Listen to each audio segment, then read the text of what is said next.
You, John Fitzgerald Kennedy, do solemnly swear. I, John Fitzgerald Kennedy, do solemnly swear. That you will faithfully execute the office of President of the United States. That I will faithfully execute the office of President of the United States. And will, to the best of your ability. And will, to the best of my ability. Preserve, protect, and defend the Constitution of the United States. Preserve, protect, and defend the Constitution of the United States. So help you God. So help me God.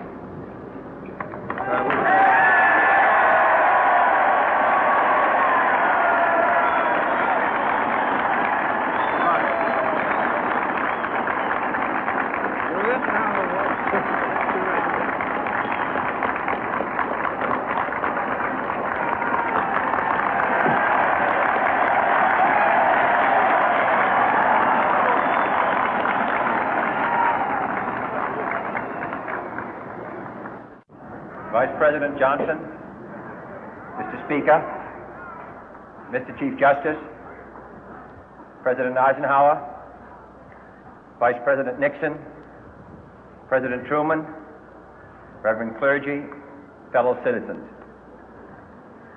We observe today not a victory of party, but a celebration of freedom, symbolizing an end as well as a beginning, signifying renewal as well as change. For I have sworn before you and Almighty God the same solemn oath our forebears prescribed nearly a century and 3/4 ago. The world is very different now, for man holds in his mortal hands the power to abolish all forms of human poverty and all forms of human life. And yet the same revolutionary beliefs for which our forebears fought are still at issue around the globe. The belief that the rights of man come not from the generosity of the state, but from the hand of God. We dare not forget today that we are the heirs of that first revolution.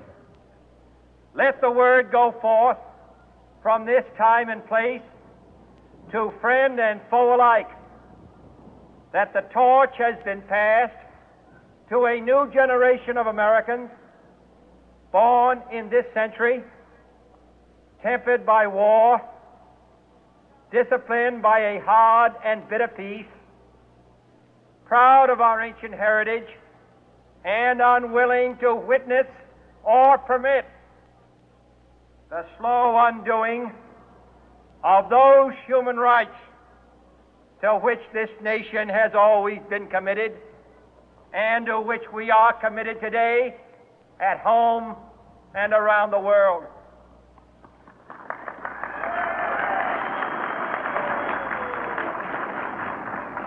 Let every nation know, whether it wishes us well or ill, that we shall pay any price, bear any burden, meet any hardship, support any friend, oppose any foe to assure the survival and the success of liberty.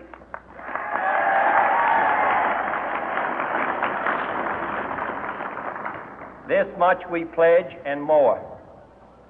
To those old allies whose cultural and spiritual origins we share, we pledge the loyalty of faithful friends.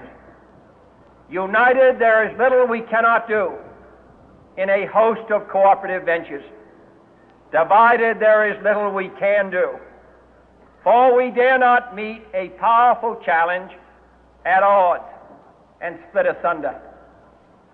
To those new states whom we welcome to the ranks of the free, we pledge our word that one form of colonial control shall not have passed away, merely to be replaced by a far more iron tyranny.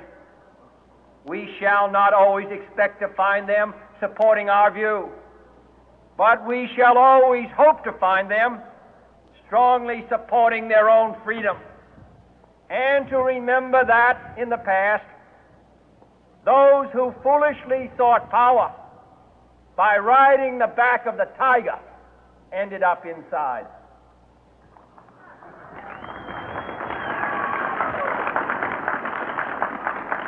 To those people in the huts and villages of half the globe struggling to break the bonds of mass misery, we pledge our best efforts to help them help themselves for whatever period is required, not because the communists may be doing it, not because we seek their votes, but because it is right.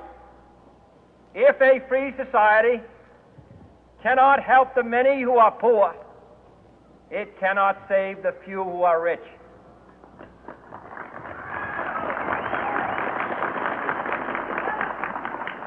To our sister republics south of our border, we offer a special pledge to convert our good words into good deeds, in a new alliance for progress, to assist free men and free governments in casting off the chains of poverty.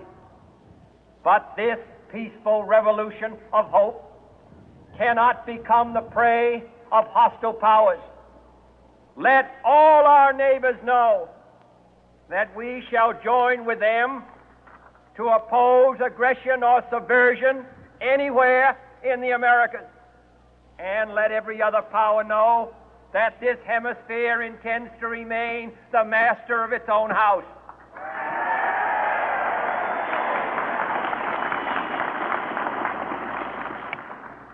To that World Assembly of Sovereign States, the United Nations, our last best hope, in an age where the instruments of war have far outpaced the instruments of peace, we renew our pledge of support to prevent it from becoming merely a forum for invective, to strengthen its shield of the new and the weak, and to enlarge the area in which its writ may run.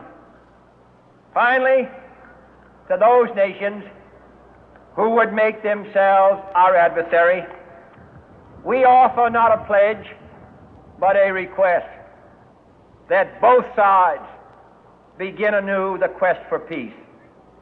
Before the dark powers of destruction, unleashed by science, engulf all humanity in planned or accidental self-destruction, we dare not tempt them with weakness, for only when our arms are sufficient beyond doubt can we be certain beyond doubt that they will never be employed. But neither can two great and powerful groups of nations take comfort from our present course, both sides overburdened by the cost of modern weapons, both rightly alarmed by the steady spread of the deadly atom, yet both racing to alter that uncertain balance of terror that stays the hand of mankind's final war. So let us begin anew, remembering on both sides that civility is not a sign of weakness, and sincerity is always subject to proof. Let us never negotiate out of fear, but let us never fear to negotiate.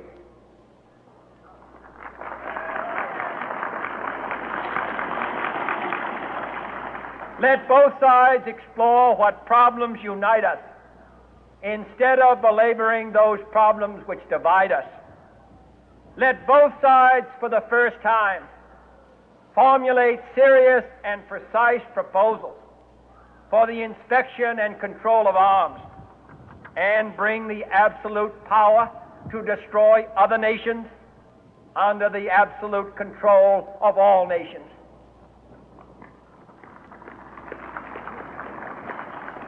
Let both sides seek to invoke the wonders of science instead of its terrors. Together, let us explore the stars, conquer the deserts, eradicate disease, tap the ocean depth, and encourage the arts and commerce. Let both sides unite to heed in all corners of the earth the command of Isaiah to undo the heavy burden and let the oppressed go free.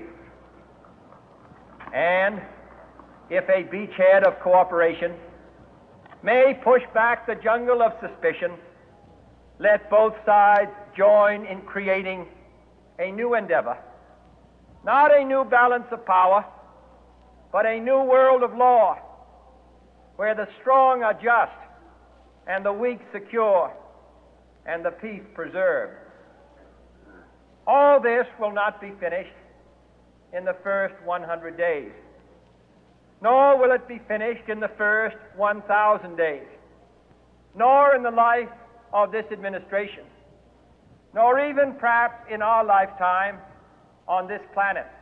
But let us begin.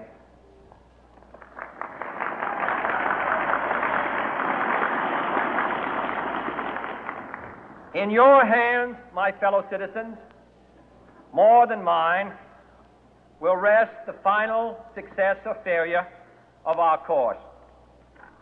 Since this country was founded, each generation of Americans has been summoned to give testimony to its national loyalty. The graves of young Americans who answered the call to service surround the globe. Now the trumpet summons us again, not as a call to bear arms, though arms we need, not as a call to battle, though in battle we are, but a call to bear the burden of a long twilight struggle, year in and year out, rejoicing in hope, patient in tribulation, a struggle against the common enemies of man, tyranny, poverty, disease, and war itself.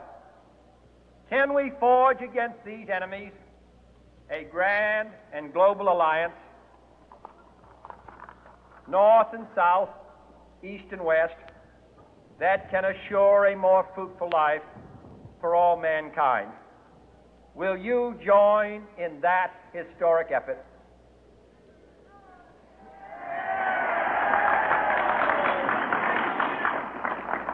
In the long history of the world, only a few generations have been granted the role of defending freedom in its hour of maximum danger.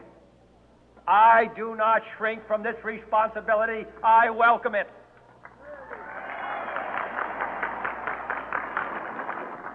I do not believe that any of us would exchange places with any other people or any other generation.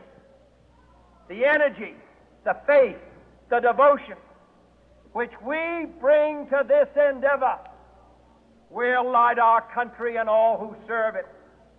And the glow from that fire can truly light the world. And so, my fellow Americans, ask not what your country can do for you, ask what you can do for your country.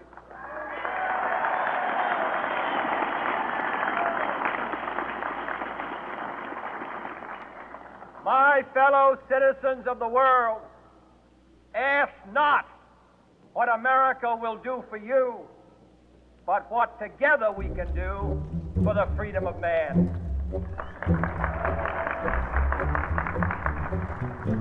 Finally,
you.